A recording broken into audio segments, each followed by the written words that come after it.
Então, pessoal, a nossa ideia é Business Plan Canvas. Você vai encontrar a palavra Canvas em diversos locais. Tem um site que é para auxiliar modelos para professores. Tem uma linguagem também que utiliza o nome Canvas, né? Mais de uma, desculpa. E a ideia do Business Plan Canvas é o quê? É estruturar a sua ideia de negócio. Essa ideia de negócio, aqui ela está dividida em quatro partes, né? A parte central aqui, onde eu tenho a proposta de valor, o que é, o que eu vou desenvolver. Esse lado aqui eu poderia chamar o lado do fornecedor, que são as parcerias, as atividades chaves, os recursos chaves, fornecedor e produção. Mesmo que seja serviço, você vai produzir ou vai entregar esse serviço. E do outro lado, a relação com o cliente, os canais e o segmento de mercado onde você vai atuar. Obviamente, desse lado de cá estão os custos e aqui embaixo, do lado dos clientes, estão o quê? A fonte de renda. Como é que você vai fazer receita? Isso sempre é muito importante. Como eu já coloquei em situações anteriores, nós somos obrigados a ter o quê?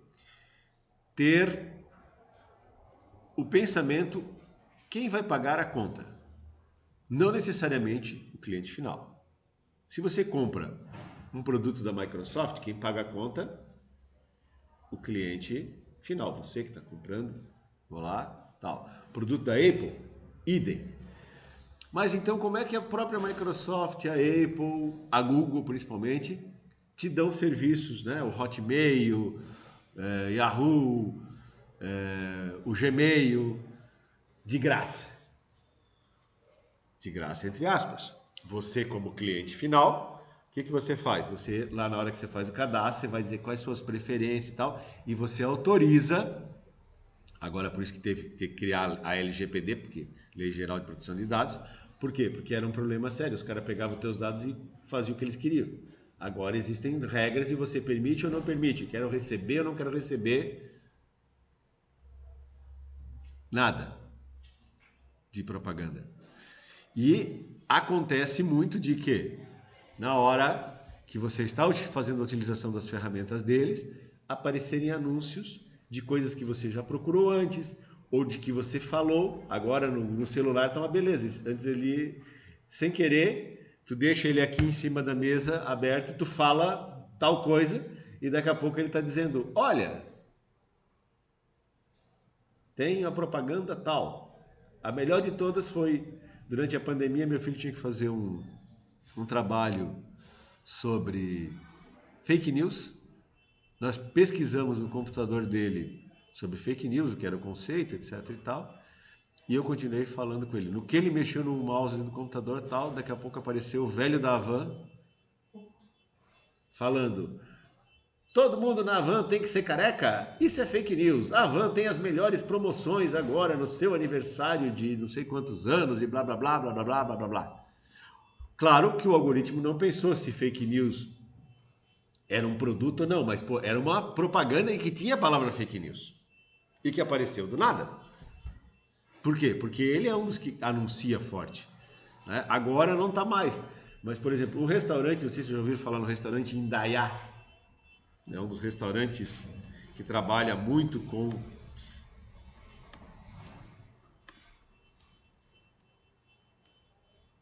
Aqui, ó. Tu pegava aqui, ó. Restaurantes Santa Catarina. Ó, ele bota os mais pertos, né? Agora. Aí tem os melhores restaurantes, etc e tal. Mas agora não aparece mais, mas teve um bom período que era o restaurante esse aqui. Ele é super escondido. Ele sabe quando tu vem pela BR-101 e desce e chega depois do Morro do Boi ali, passa o resort, ele tá super escondido, tu não vê ele da BR. Mas como que ele ficou conhecido? Pelas palavras que ele comprava no Google. Então, tu procurava restaurante aqui em Rio do Sul, o primeiro que aparecia restaurante Indaiá. Né? E claro, ele faz promoções na época dos eventos, então agora é a época do fundi, tem a época dos frutos do mar, ó, aniversariante, vale presente, jantar romântico, e principalmente ele tem nessa parte aqui, ó, os corporativos, além de casamentos e aniversário, que é uma coisa normal que qualquer restaurante faz, né? Mas ele tem todo um ambiente corporativo, ó, lançamento de prédios,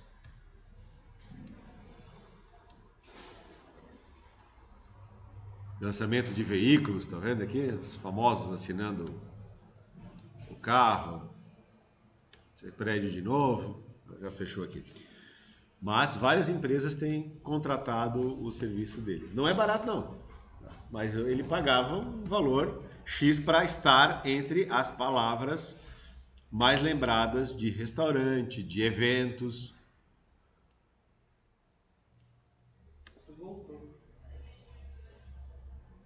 Vamos lá.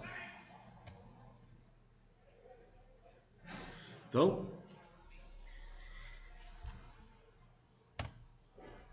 aqui está um desenho que fica melhor.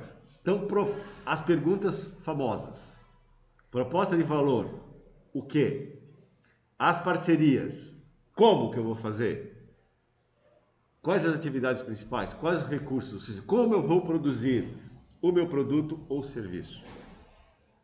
E do lado direito, no verdinho, o famoso para quem? Então, o coração da coisa é a proposta de valor. O que? No que eu sou diferente, etc e tal.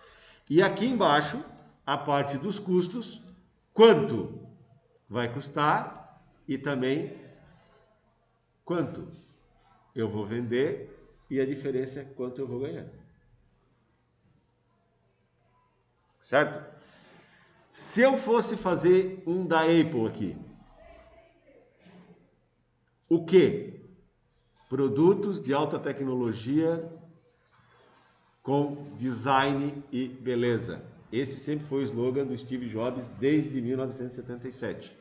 Lembra que ele reclamava que os componentes do Apple 1 estavam tortinhos e ele queria simetria e etc e tal.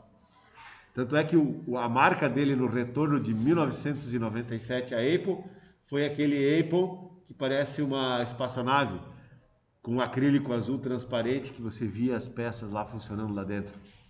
Tinha algumas peças que inclusive eles colocaram LEDs a mais para chamar a atenção.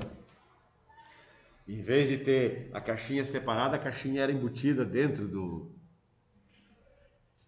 equipamento. Vocês lembram dele? Certo? Como?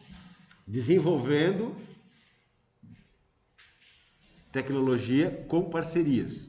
Por exemplo, o iPhone, ele licenciou 60 patentes externas para usar no iPhone.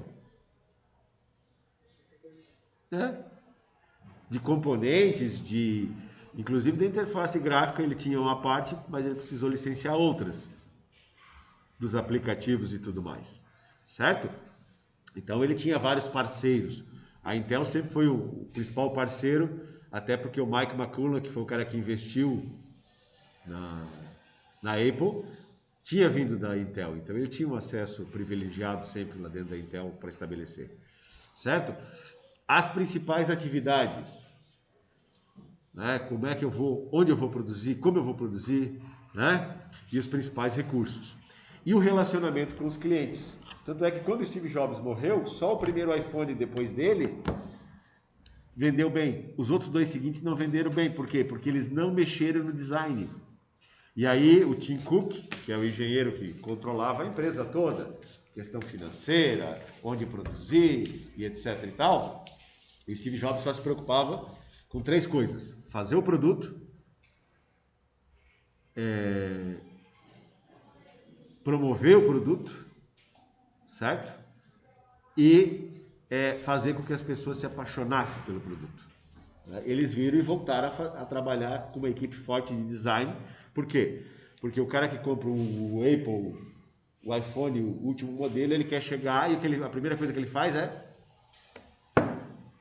colocar o iPhone em cima da mesa antes de conversar com as pessoas ou num bar. Para quê? Para mostrar o poder, o status dele, a moeda social dele, né? Ele tem isso aí. Senão ele compraria um celular normal com Android, que normalmente você mantém no bolso, até para não chamar muita atenção. Certo? Outra coisa, os canais de distribuição. Então o Steve Jobs criou, disse, poxa, eu vou fazer as Apple Store físicas, não só da internet, né? Tem algumas ali. E o que ele criou do conceito disso? Quando ele montaram, os designers lá fizeram as lojas, tudo bonitinho e tal, faltou o quê? Quando ele começou, ele disse, pô, tá errado, estão botando todos os celulares de um lado, todas as impressoras do outro, todos os Macs do outro, né? E todos os outros gadgetzinhos lá, pequenininhos, fone de ouvido, estão separados. Não, tem que ter isso, mas ele fez remodelar a loja, que estava para abrir na semana seguinte. Atrasou mais 3 meses, mas assim, o cara tem que ter uma experiência. O que é a experiência que ele queria? Que o cara visse que o Mac, que a impressora, que o iPod, que o iPhone e que todos os gadgets, como organizar? O cara chegar e olhar, não, eu quero isso tudo. Entendeu? O cara tem que ter uma experiência. E aí começou, inclusive, para as lojas de imóveis de um modo geral. É igual aquele jeito de organizar mercado, né? Que tem que passar por tudo, daí sempre pega uma coisinha a mais que é pra pegar. Na verdade, o que eles botam?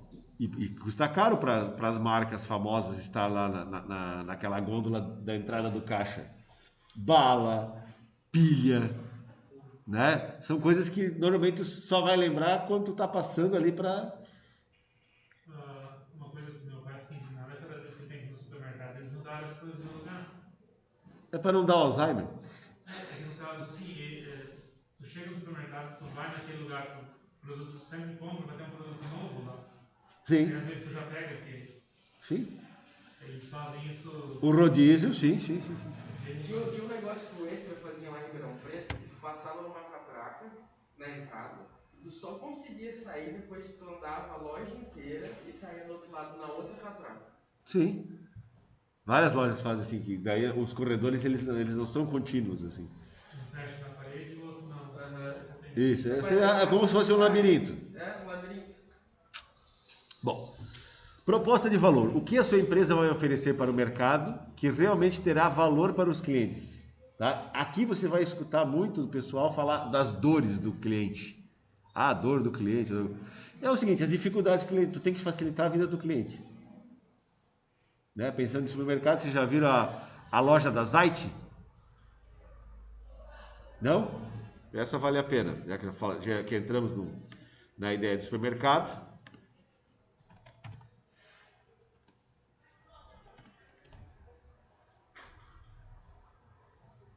Não, Zait.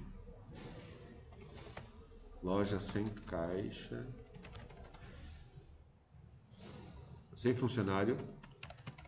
Ah, é aquela uma que tu tira da prateleira e já vai. Eu não lembro desse.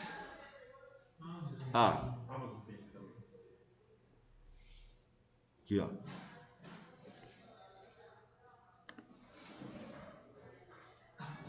Não tem nenhum funcionário dentro da loja. É. Tudo com RFID. É o da Amazon? A Amazon tá junto também, né? Sim, ó. Sou Tainá, eu estou aqui com o Roberto Passi, head de produto da Zait, e a gente está aqui no mercado 100% autônomo, o primeiro em São Paulo e acho que também na América Latina. Exato, exato. Como que foi essa ideia de criar o mercado?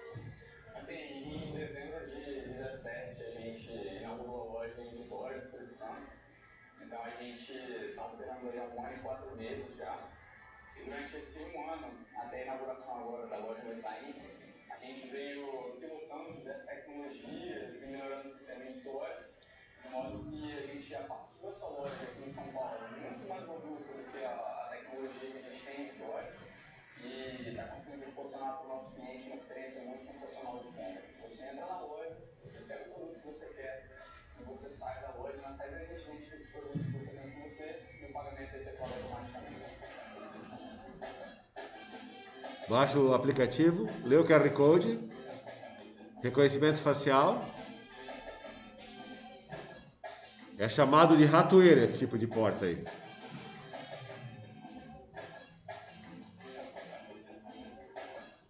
Você se serve.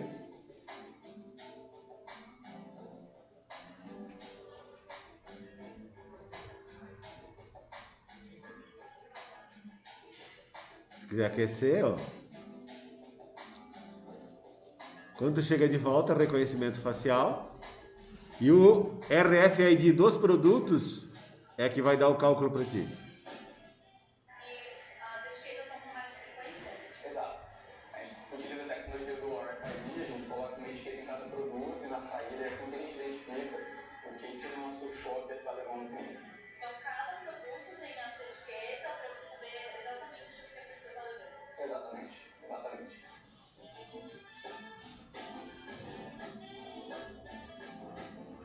Essa etiqueta não é cara? O produto ali é caro. Esse tipo de loja não é para o horário normal. Normalmente é para o horário da madrugada. É que nem o preço que tu paga na cerveja e nos lanches no posto. A não ser que é no dia da promoção daquilo lá que eles estão com estoque velho e eles querem se livrar, dá mais ou menos uns 50%, 60% mais caro que tu comprar no mercado. Mas é a questão de disponibilidade. Tem sido bem legal. Foi todo mundo querendo entender como fazer para quem dispõe de uma loja aqui no Brasil tem reconhecimento facial para entrar, enfim, dependendo de algumas coisas no aplicativo. Então, existe a parte que a gente educa, né, o consumidor de como fazer, a gente está dando bastante do nosso lado, como fazer com que seja cada vez mais intuitivo e mais fácil de ser utilizado. E é um Big Brother, né? Câmera para tudo quanto é lado ali. O cara vai lá tentar arrancar a etiqueta. Tem uma experiência de compra diferenciada, a gente Sabe que sempre tem, né?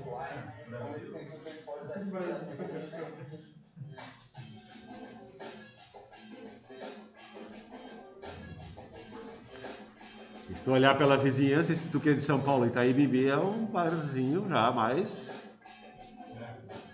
Eles não levaram para a Zona Leste. E também é meio moda, que nem o iPhone. Nós estamos usando essas etiquetas lá na Zona Leste na picanha. O cara não levar debaixo do braço a picanha. É o jeito. Ficou caro, né? Então, ó, o que eles fizeram ali? Fizeram uma coisa para redução de custo de um lado, mas principalmente facilitar a vida do cliente. Agora tu pensa na pandemia, que daí tu já ficava com medo, poxa, eu vou pegar o meu produto, entregar na mão do caixa, o caixa vai pegar, porque ele pega com aquela mão de dinheiro, porque a outra pessoa pegou e tal. Ali não, é tu que tá pegando as tuas coisas. Né? Eu ainda tô com... Chego em casa, os produtos que eu não vou usar já, tudo bem, eu deixo eles lá parados na prateleira por um tempo pro vírus morrer, entre aspas. Né?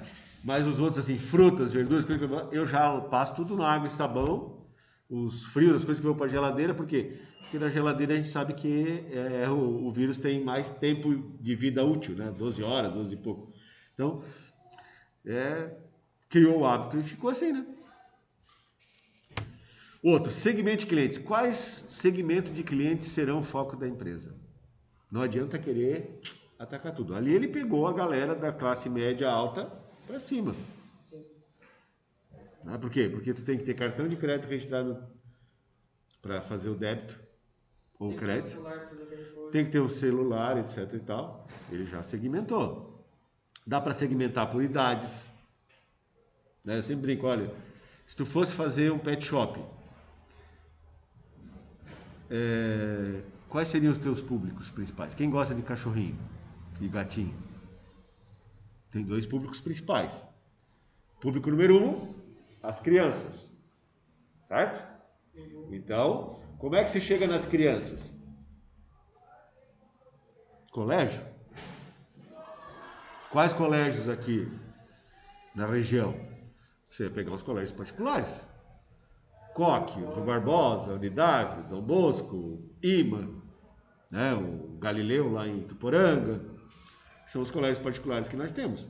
Que aí você vai ter um cachorro, um gato e outros animaizinhos que a família tem um poder aquisitivo para levar no pet shop.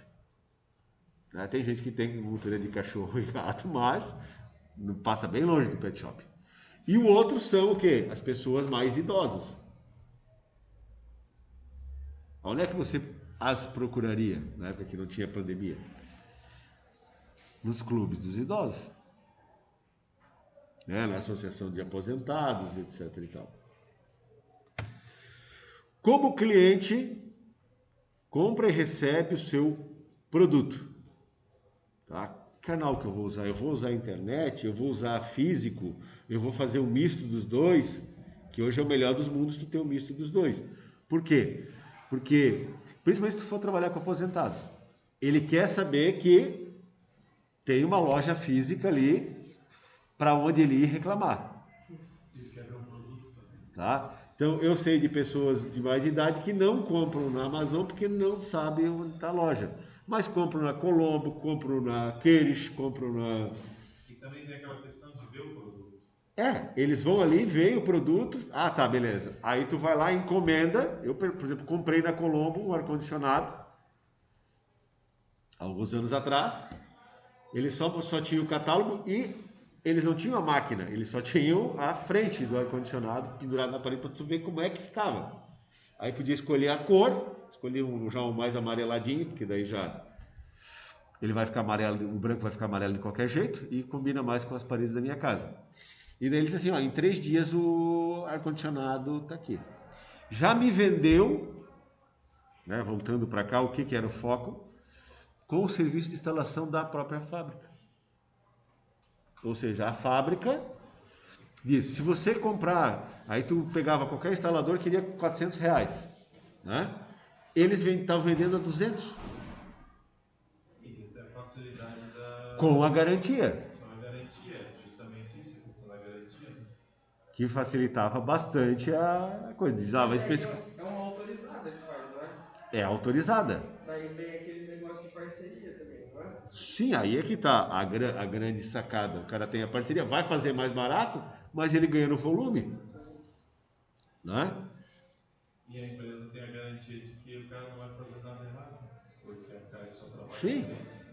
É porque só aí tem uma trilha, né? Tem a loja que vende, a autorizada que faz a manutenção e a fábrica que dá a garantia. Só assim. Sim, a única coisa que eu não esperei eles, porque eu estava com pressa, eu queria sair para viajar, eu queria deixar isso instalado lá para a família, foi que eu fui acompanhando o pedido pela internet. Quando eu vi que estava no centro de distribuição ali próximo à rodoviária de Rio do Sul, eu peguei o meu carro, fui lá, retirei o produto, passei na autorizada, inclusive o proprietário lá tem o nome de Fábio também, falei com ele, ele me levou, mandou já o funcionário em seguida.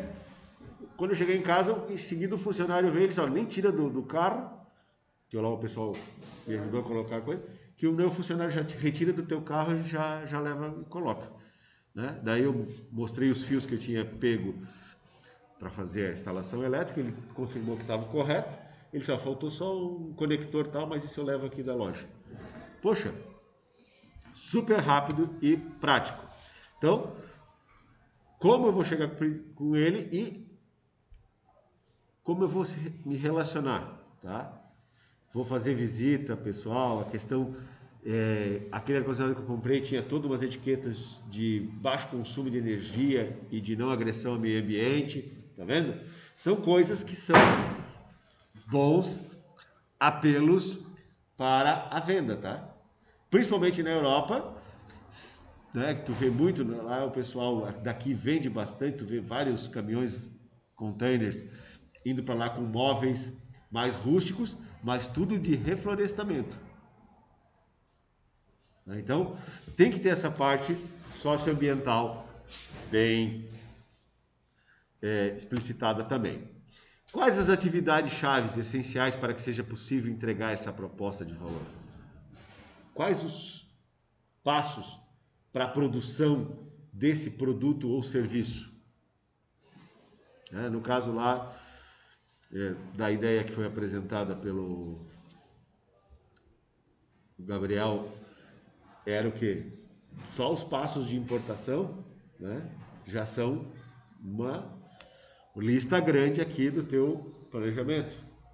Né? No caso da ideia do Adriano, né, só essa questão de como planejar o semáforo inteligente, né, quais os passos, onde ele tem, como ele tem que estar instalado, como ele deve ser feito, né? Tem toda uma lista para se fazer. Os recursos necessários, básicos, para que a gente possa fazer isso, né? Esses recursos, eles são muito importantes, que seria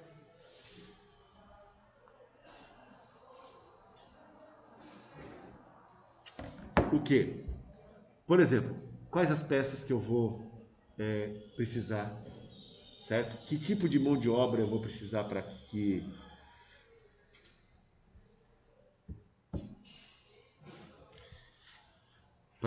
fazer, mas não é só fazer o produto. E o cara que vai instalar lá, tu vai dar manutenção, não vai dar, né? Como é que tu vai fechar essa parceria para que a coisa aconteça? Tu vai ter uma central, né? Porque pelo que eu visto vai ter uma central. E aí é o seguinte, tu vai ter que olhar mais de um, né? Para não fazer só um.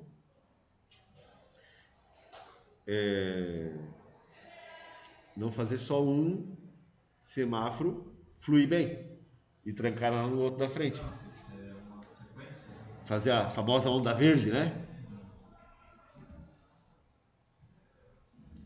E isso realmente seria muito interessante aqui em Rio do Sul, principalmente no final de semana, quando você tem vários que não tem. O meu sonho era tirar todo o semáforo das cidades, aí já ajudava, né? Fluir melhor o trânsito, mas isso é impossível. Né? Com várias esquinas não tem jeito. E até o seguinte, mesmo se tu pensar não só o semáforo, porque tem o do pedestre também, né? Poderia trabalhar alguma coisa até para analisar a quantidade de pedestres na espera para o semáforo. Existem alguns semáforos que são exclusivos para pedestre, né? E não tem cruzamento. Se tu botar, por exemplo, em Rio do Sul tem que é aquele lá perto da Casa do Pão, né? No final no começo da ladeira. Lá ele é exclusivo para pedestre. Não tem cruzamento ali. Aquele que aperta o botão? Mas os botões nunca funcionam, né? E o pessoal quebra os botões, tá? Ele tem um sistema, na verdade, ele fecha cada, sei lá, acho que um minuto e pouco, ele fecha, fica uns 15 segundos fechado, ele é exclusivo só para pedestre. Porque Tem não. uma aí na frente do Itaú também. O Itaú também Itaú, é exclusivo para pedestre, ele não é... E ali seria fácil de colocar uma câmera de cada lado e ver quantas pessoas estão paradas ali no. E no final tu poderia até vender essa informação da quantidade de pessoas ali pro pessoal das lojas. Né? Bom, fontes de receita. Quem vai pagar a conta? Aquilo que eu falei, não precisa ser a pessoa que vai consumir o produto ou serviço no final. Quem vai estar pagando a conta? Né?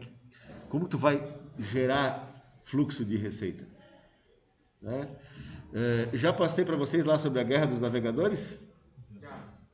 Né?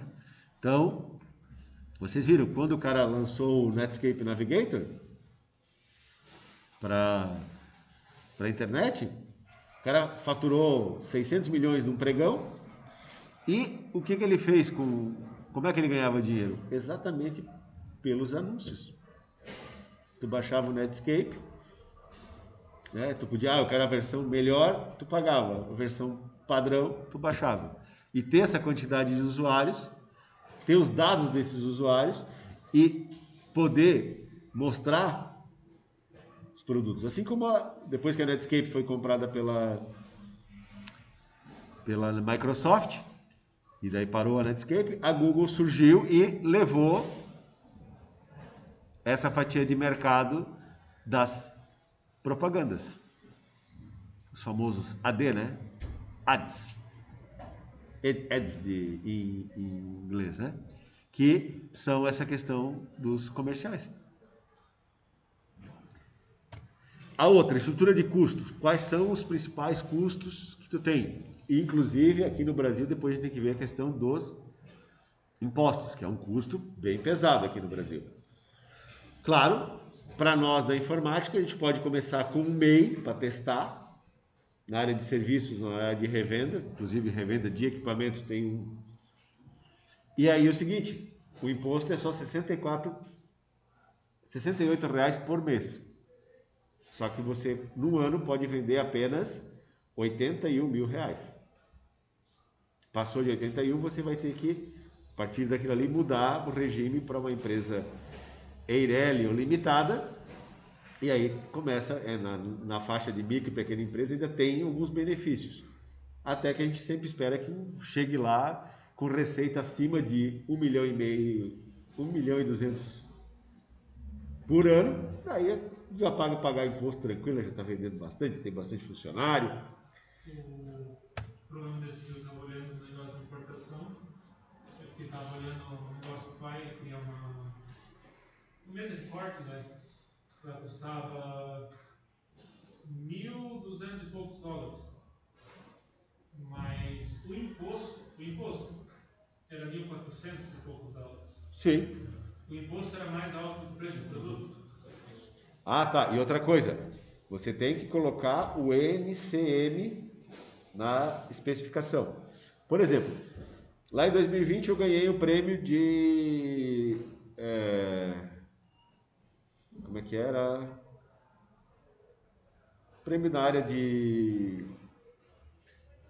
da WFCP, que é a união de todas as escolas politécnicas do mundo, na área de empreendedorismo, que a gente monta aqui com as disciplinas. Eles tiveram que remeter 3 vezes o troféu, ele foi e voltou da China para o Brasil 3 vezes. A primeira vez, eles só mandaram no meu nome, não mandaram CPF, não mandaram CNPJ no instituto e tal. Foi devolvido pela Receita Federal por inconsistência de dados. A segunda vez, nós fizemos tudo certinho. Aí tinha o CNPJ do Instituto Federal mostrando que era um ente público, que seria isento de impostos. Isso que eles queriam, disseram o seguinte, ia cobrar 1.000 e poucos, 280 e poucos dólares de importação. Aí foi mostrado, olha, era um prêmio e tal. Tudo certinho. Chegou, a Receita em Guarulhos devolveu dizendo, olha, vocês não colocaram a NCM, que é a Nomenclatura Comum de Mercados. Ou seja, é um código internacional que especifica, aí tinha que estar especificado, era um troféu, e daí debaixo do troféu tinha de metal, puro de plástico, puro de vidro, misto de plástico com metal, misto de plástico com vidro, e tinha todas as combinações, ele tinha umas 6, 7. Aí nós colocamos, aí ele chegou lá em casa. Ele vinha no estojo bem bonitinho, tá? O estojo chegou destruído por conta de vai e volta. Mas estava inteiro, ele era com um vidro grosso de mais ou menos 1 polegada, né, onde estava esculpido lá e tal. E por isso, então nós temos que trabalhar e ter esses cuidados na forma de organizar os custos, na forma de organizar todas as nossas atividades, né? E as ideias apresentadas nesses 9 blocos, dividido, voltando aqui nas cores, né? Nesses 4 quadrantes principais, né? O que, o como, para quem e o quanto de despesa e de receita, né?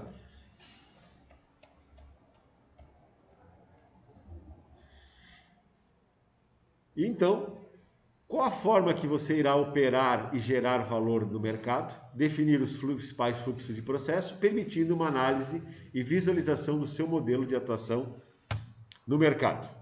Tá? Dúvidas de como montar o seu Canvas? O Sebrae desenvolveu 2 cursos gratuitos para te ajudar nessa jornada. Então, modelando seu negócio curso em AD e como fazer um Canvas. Além do que o Sebrae também tem essa ferramenta aqui, ó,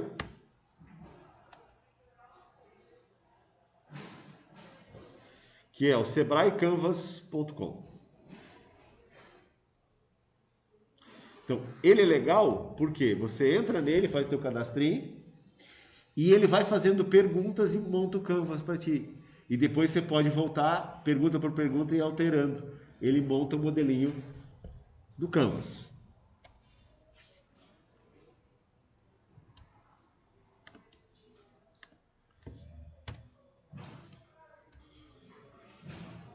Opa. Então, a oficina nossa é essa. Eu vou parar a gravação agora e vou entregar para vocês a folha do Canvas em A3 para vocês levarem para casa. E vou pedir que as outras pessoas aqui participantes falem um pouquinho das suas pretensas ideias.